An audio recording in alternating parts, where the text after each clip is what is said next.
First contact in the void. Commander Sarah Chen stood at the helm of the ESS Pathfinder, watching the strange signal pulse across her holographic display.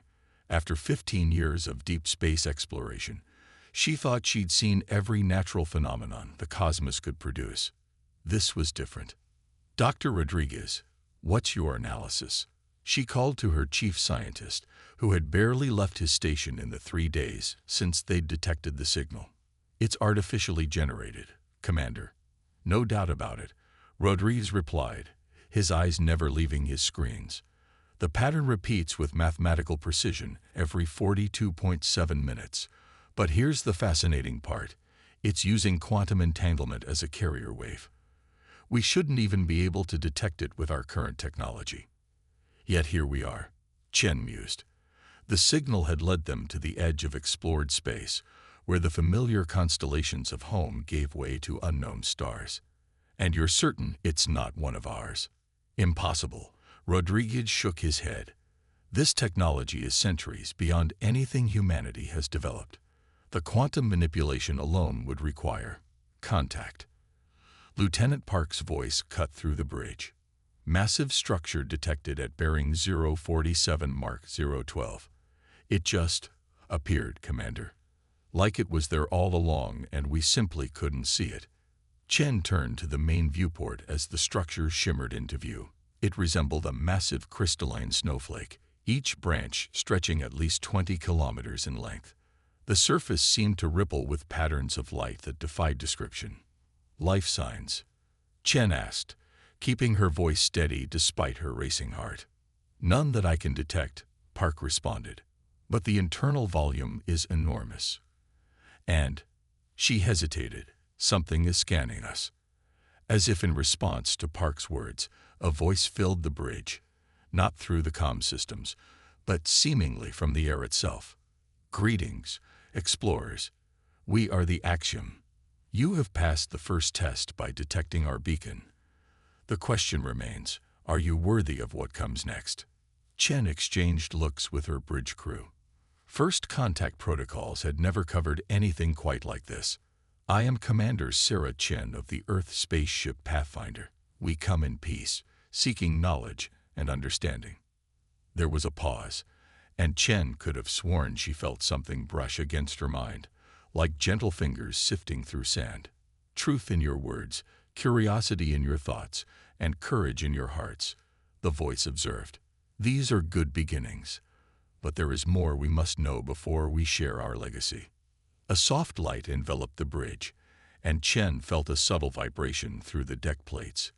When she looked at her display again, she saw that the Pathfinder had somehow been moved inside the structure, nestled within one of its crystalline arms. "Your species stands at a crossroads," the voice continued. "You have mastered enough technology to reach the stars, but not enough to see the dangers that lurk between them. We are the Axiom, and we have waited eons for those who might be worthy to inherit what we know."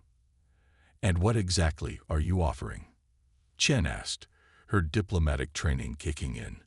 "Everything," the voice replied simply. "Our knowledge, our technology, our understanding of the universe itself. But first, you must understand why we wait in this place, hidden from all but the most perceptive observers." The air shimmered, and a holographic figure appeared on the bridge, a being that seemed to be made of crystalline segments and flowing energy, roughly humanoid but clearly alien. "I am Nexus Guide Varian," the being introduced itself.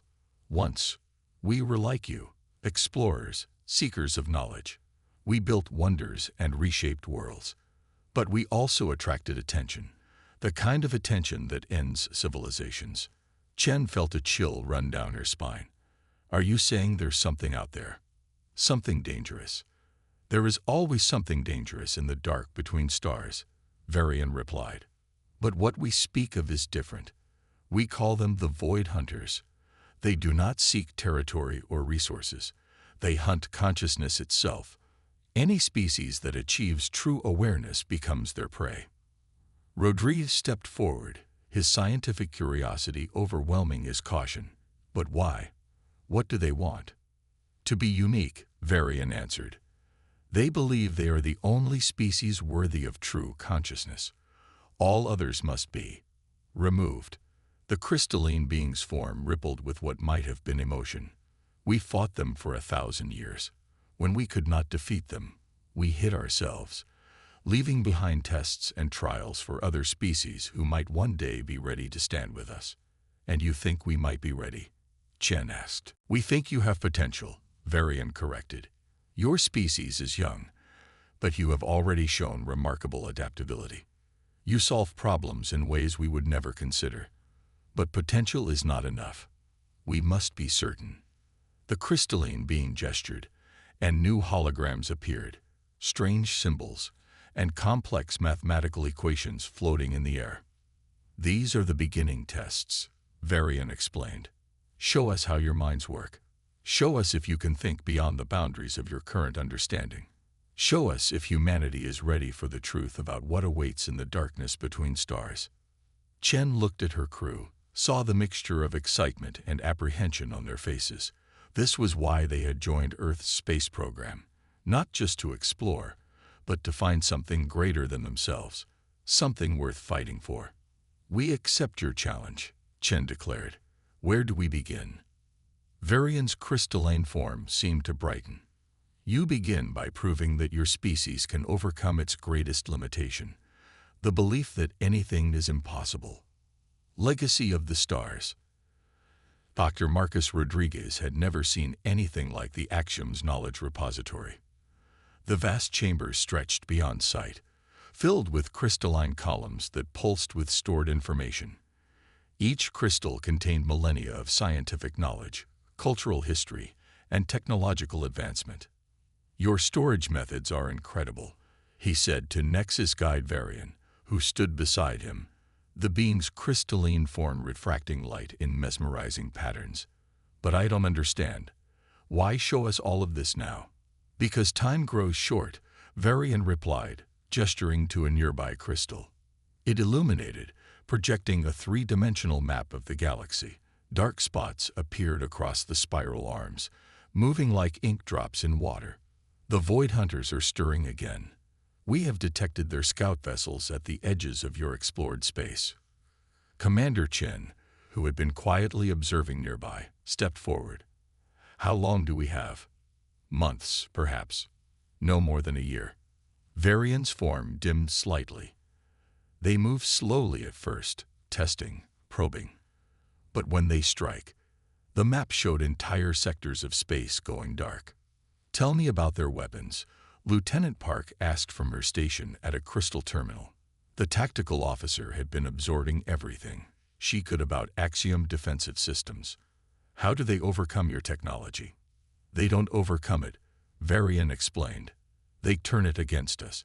The Void Hunters don't just destroy, they absorb. Every civilization they consume adds to their capabilities. They learn, adapt, and use our own achievements to destroy us. Rodriguez frowned, his mind racing. But that's their weakness, isn't it? They rely on stolen technology, stolen knowledge. They don't innovate on their own. Varian's crystalline form brightened with interest. Explain. Well, Rodriguez gestured to the surrounding repository. All of this knowledge, it's based on your understanding of the universe, your ways of thinking. But humanity, we approach problems differently. We might see solutions where you saw none. That is precisely why we chose to reveal ourselves to you. A new voice joined the conversation. Another Axiom being emerged from between the crystal columns, this one larger and more intricately formed than Varian. I am Elder Guide Sentinel. We have watched your species for centuries, noting how you overcome challenges. Chen raised an eyebrow. You've been watching us. Since your first radio signals reached space, Sentinel confirmed. We saw how you solved problems with limited resources, how you turned disadvantages into advantages. The Void Hunters cannot predict what they have never encountered, and they have never encountered anything quite like humanity. But we're technologically inferior, Park pointed out. Even with your knowledge, we can't match their capabilities. Perhaps not directly, Sentinel agreed. But consider, When your ancestors faced larger, stronger predators, did they try to match their strength? No, Chen answered, beginning to understand. They used tools, tactics, their environment. They turned the predator's strengths into weaknesses. Exactly, Rodriguez exclaimed, his excitement building. We don't need to match their technology. We need to use it against them. Their ability to absorb and adapt could be their downfall if we give them something they can't process. Varian and Sentinel exchanged what might have been the axiom equivalent of a smile, a shimmer of light across their crystalline forms. Now you begin to understand why we chose you, Sentinel said. But knowledge alone is not enough. We must know if you can apply it in ways we never considered. The Elder Guide gestured, and one of the larger crystals activated, revealing a simulation of a Void Hunter vessel, a massive dark shape that seemed to absorb light itself. This is your first real test, Sentinel announced. Show us how you would approach this challenge. But remember, you must think beyond conventional warfare. The Void Hunters have seen every traditional strategy in the galaxy. Chen studied the simulation, her mind already working on unconventional approaches. Dr. Rodriguez, what do you make of their hull composition? Rodriguez adjusted his glasses, peering at the readings. It's like nothing I've ever seen. It seems to exist in multiple quantum states simultaneously. That's how they absorb energy weapons. The energy just gets shifted to another quantum state. But that complexity could be a weakness, Park added, her tactical training combining with their new knowledge. What if we could force all those quantum states to collapse at once? Interesting, Varian observed. None of our scientists considered that approach. We always sought to overcome their defenses, not turn them inward. That's because you understand quantum mechanics too well, Rodriguez said with a slight smile. Sometimes a less complete understanding leads to more creative solutions. We might not know all the reasons why something shouldn't work, so we try anyway. And sometimes, Chen added, that's exactly what you need. Someone who doesn't know something is impossible, so they find a way to do it anyway. The crystalline chamber hummed with energy as more axiom began to gather, drawn by the humans' discussion. Each brought their own knowledge, their own perspective, but all were fascinated by how differently their potential allies approached problems. But we'll need more than just theoretical solutions, Chen continued, her voice taking on a commanding tone. We need to start preparing. If the Void Hunters are coming, Earth needs to know. We need to begin adapting your technology, training our people, establishing defenses. All true, Sentinel agreed.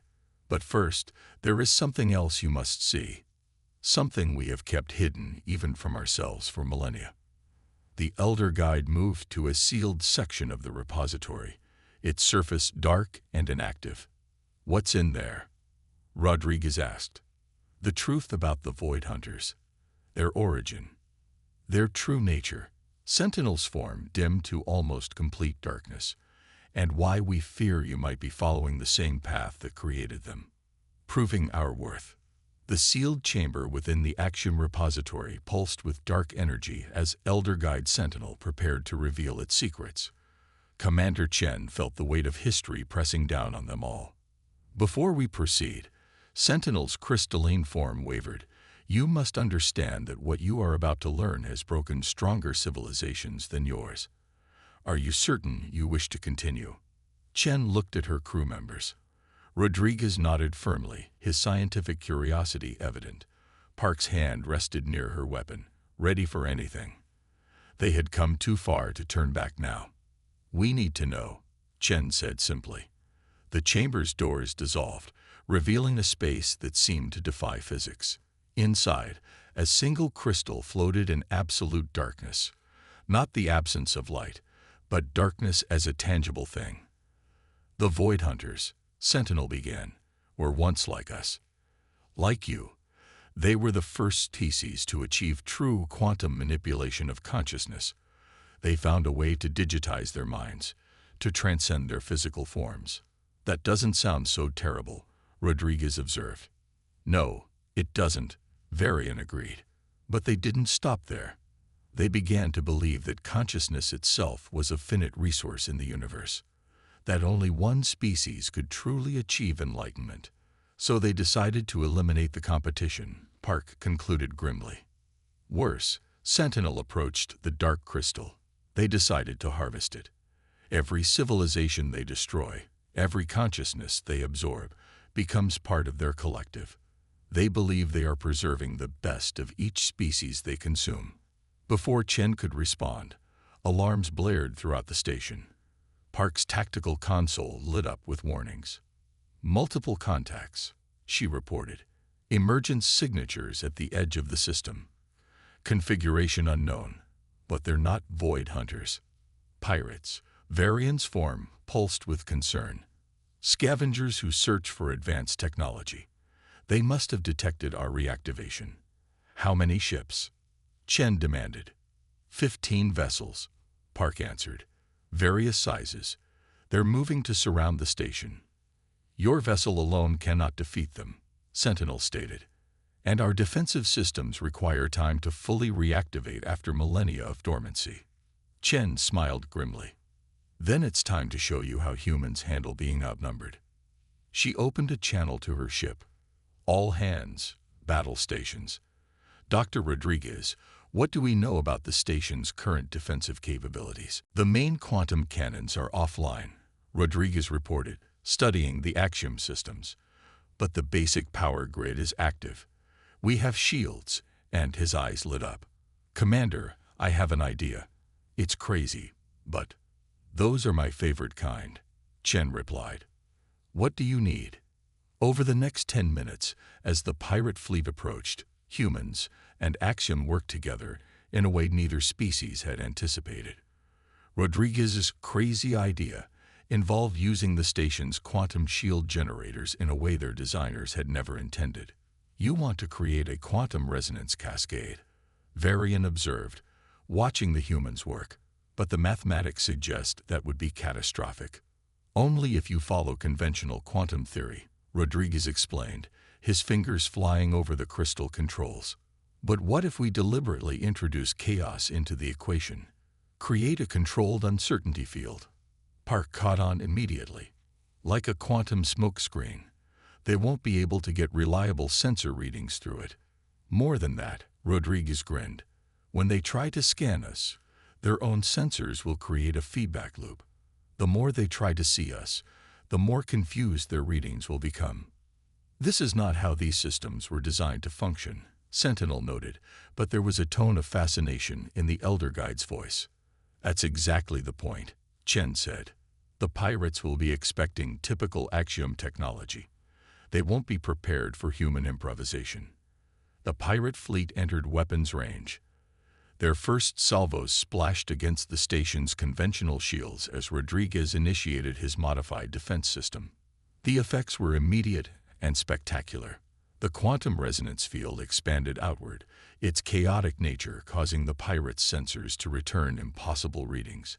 Their targeting systems, unable to cope with the contradictory data, began firing at sensor ghosts. They're shooting at themselves, Park reported with a mix of amazement and satisfaction. Several pirate ships, attempting to target what they thought was the station, had actually hit their own allies. Impossible, Varian's crystalline form pulsed with something like amusement.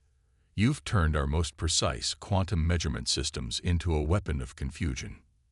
Sometimes, Rodriguez said, monitoring the cascade effect, the best way to use advanced technology is to make it do something primitive. The pirate fleet, facing an enemy they couldn't properly detect and weapons they couldn't evade, began to retreat in disarray. Several ships had been damaged by friendly fire, their crews unable to distinguish real targets from the quantum ghosts Rodriguez's system had created. As the last pirates fled the system, Chen turned to Sentinel. I believe you were about to tell us something about the Void Hunters. The Elder Guide's form brightened. Yes, but first, I believe we owe you an apology. We had thought we knew all the ways our technology could be used. You have shown us how much we still have to learn. That's the thing about humans, Chen replied. We don't just think outside the box. Sometimes we forget there was a box in the first place. Perhaps Sentinel moved back toward the dark chamber. That is exactly what we need. The Void Hunters believe they have seen every possible strategy, every possible use of technology. But they have never encountered a species that can turn precision into chaos, certainty into confusion. You mean they've never met humans before? Park said with pride. Indeed. Sentinel gestured to the dark crystal. Now, let us show you the full truth, and hope that your unique perspective can help us see a solution we've missed for millennia. The coming storm. The dark crystal pulsed with an inner light as Sentinel interfaced with it, projecting images into the chamber that made Commander Chen's blood run cold. They showed a civilization much like humanity's. Curious, innovative, pushing the boundaries of science and technology. But then something changed. They called themselves the Primals, Sentinel explained. They were the first to achieve true quantum consciousness. But in doing so, they discovered something that drove them mad. The images shifted, showing vast machines that seemed to bridge dimensions. They found that consciousness itself leaves a quantum signature in the fabric of spacetime, and they became convinced that this signature was finite, that the universe could only support a limited amount of advanced consciousness. That's ridiculous, Rodriguez protested. Consciousness isn't a limited resource, isn't it? Varian challenged. Think about the complexity of a truly self-aware mind, the quantum computations required for genuine consciousness. The Primals believed they had mathematical proof that the universe had a capacity limit, so they decided to solve the problem by becoming the only conscious species, Park concluded, by absorbing all other consciousness into themselves. Yes, Sentinel's form dimmed, but there was an unexpected side effect. Each consciousness they absorbed changed them, twisted them. They became the Void Hunters, no longer seeking to preserve consciousness, but to consume it, to eliminate any possibility of competition. A new alarm sounded, different from the earlier warning. Park rushed to her console. Commander, we're picking up quantum distortions at the edge of the system. Massive ones. They're here, Sentinel announced. The pirate attack drew their attention. The Void Hunters have arrived. Chen straightened her uniform. How long do we have? Hours at most. Their scout ships move faster than their main fleet. Varian moved to a control crystal. We must prepare. No, Chen said firmly. We don't prepare. We innovate. Dr. Rodriguez, that quantum resonance trick you pulled with the pirates, could we modify it? Rodriguez's eyes lit up. The chaos field. Yes, but wait, you're not suggesting. If they absorb consciousness, let's give them something they can't process. Chen turned to Sentinel. You said they consume and adapt to what they encounter. But what happens if what they try to consume makes no sense? Sentinel's crystalline form pulsed with sudden understanding. You want to weaponize chaos itself, to create a quantum signal so contradictory that their consciousness absorption systems can't handle it. Exactly, Rodriguez jumped in. We take your quantum technology, but instead of using it precisely, we make it deliberately inconsistent, create consciousness patterns that are paradoxical, self-contradicting. It's like a computer virus, Park added, but for a consciousness that runs on quantum algorithms. This is not how our technology was designed to work, Varian observed. That's exactly the point, Chen smiled. The Void Hunters expect logical, orderly resistance. Instead, we'll give them chaos. Dr. Rodriguez, what do you need? The next few hours were a blur of activity, humans and Axiom working together, combining their knowledge in ways neither species had imagined. Rodriguez and his team reprogrammed quantum crystals to generate consciousness patterns that defied logic. Thoughts that went in circles, memories that contradicted themselves, quantum states that couldn't exist. It's beautiful, Rodriguez said, watching the patterns form. In a completely insane way. The Void Hunters won't think so, Park said from her tactical station. Scout ships entering the system. 3 of them. Chen watched the massive black shapes appear on the main display. They looked like holes in space itself, areas where light and matter seemed to bend and distort. "They're scanning us," Park reported, "trying to get a read on our consciousness patterns. Then let's give them something to think about," Chen ordered. "Dr. Rodriguez, activate the chaos field." The modified quantum crystals pulsed with energy, broadcasting their paradoxical patterns. The effect on the Void Hunter scouts was immediate and dramatic. The black ships began to move erratically, their perfect formations breaking down. Their surfaces rippled as if in pain. "It's working," Sentinel observed with something like awe. "Their consciousness absorption systems are trying to process the chaos patterns. They can't make sense of them." "That's the point," Rodriguez grinned. "You can't absorb what you can't understand, and you can't understand what's deliberately incomprehensible." One of the scout ships suddenly vanished, not destroyed, but retreating into whatever dimension they used for faster-than-light travel. The others quickly followed. "They're running," Park announced triumphantly. "No," Sentinel's form darkened.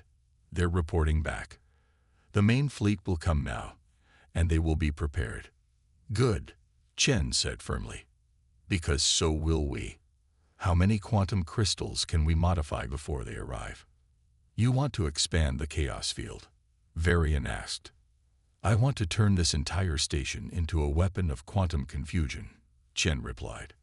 "And then I want to contact Earth, because if we're going to face their main fleet, we're going to need more humans, more chaos, more impossible solutions to impossible problems." Sentinel's form brightened. "Now you understand why we chose your species, not for your technology, not for your military strength, but for your ability to think in ways that defy logic, to find solutions that shouldn't work but do." "The Void Hunters believe they can absorb and adapt to anything," Chen said. "Let's show them something they can never adapt to: human innovation." Outside the station, space itself seemed to ripple as the quantum chaos field expanded.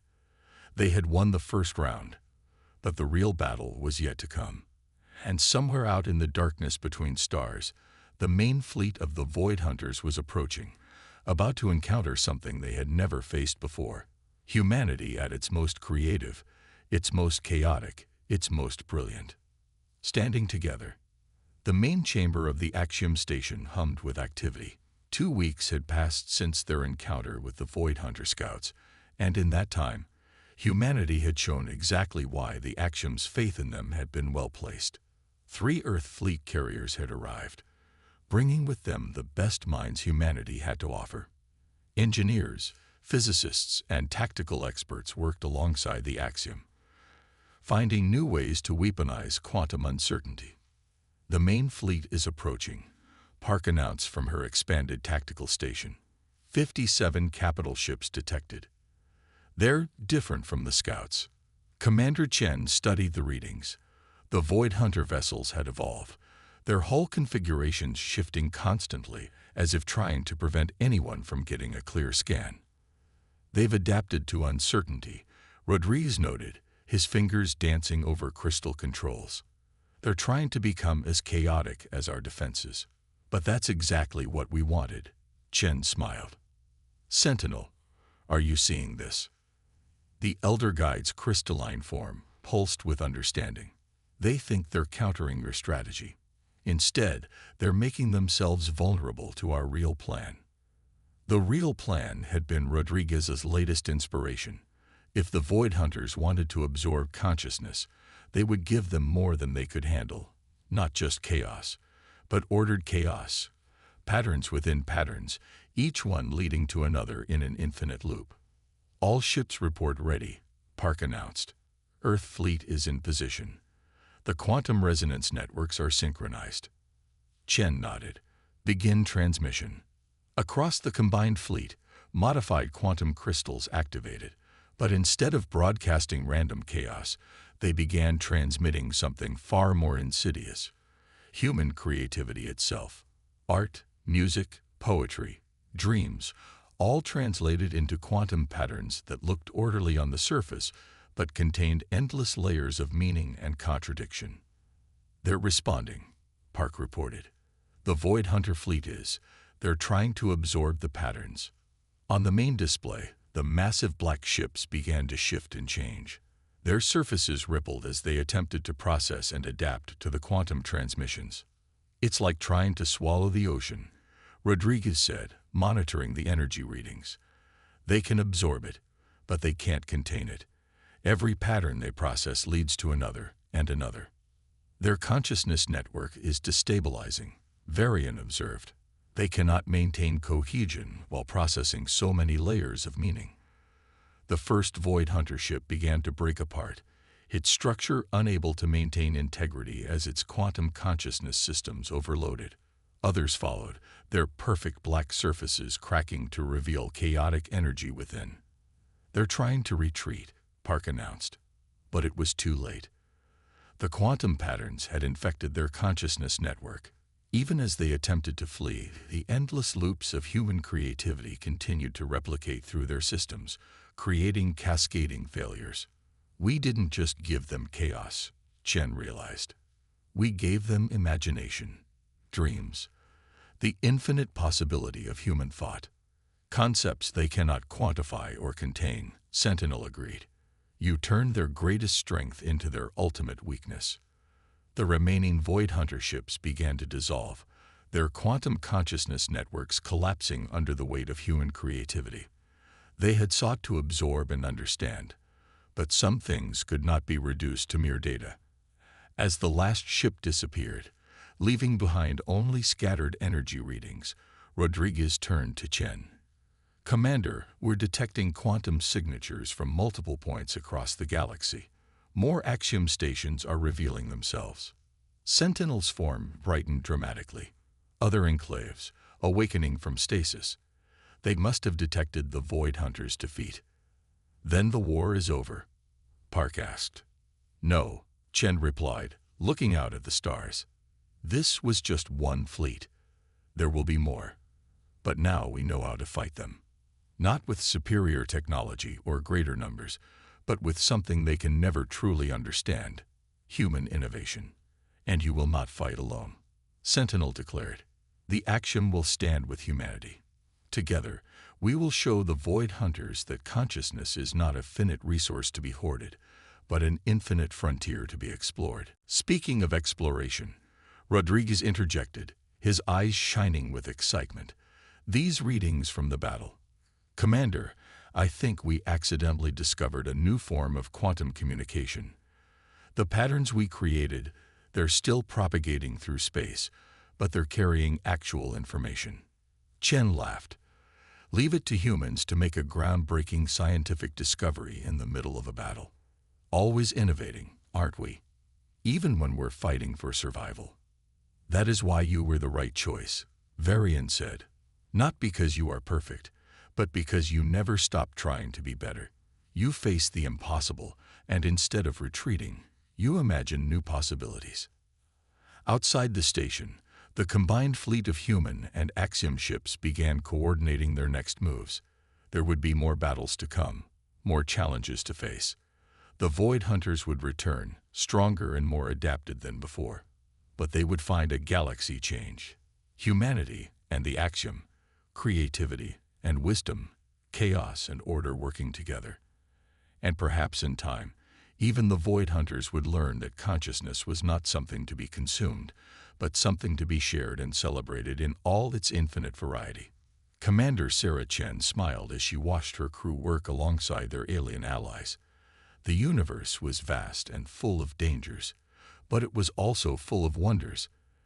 And as long as humanity kept imagining, kept dreaming, kept finding impossible solutions to impossible problems, there was hope for all conscious beings who looked up at the stars and dared to dream of something more.